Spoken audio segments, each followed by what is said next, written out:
าอย่าด่วนวิวาด่วนหาสายอื่นแนบข้างอายยังหาเธอทูลน้องนางมิจาบ่เคยคิดจะหาทางตัดพักจากน้องแก้วใจรออายก่อนเถิดนะน้องนาอายหมดหนทางจะหา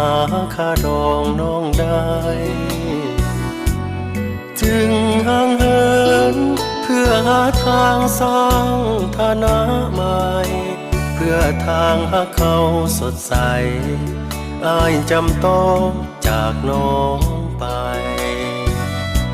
น้องอย่าได้คิดว่าอายมีหาทางนี้นะสีหงอุรายังปรารถนาแก้วใจแต่นี้อายจนจึงต้องทนหนีนวลน้องไปหากคืนเฝ้ากันต่อไปหากเขาจะต้องสลายรออายก่อนเถิดนะเทวี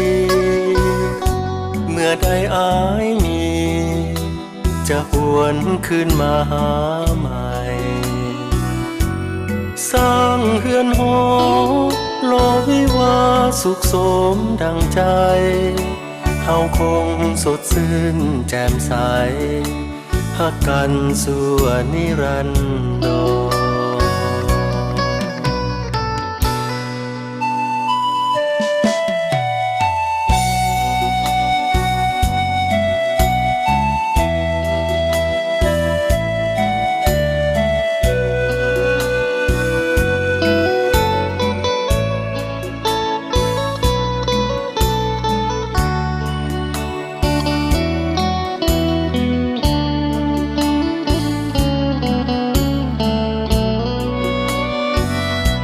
น้องอย่าได้คิดว่าอายมีหาทางนี้นะ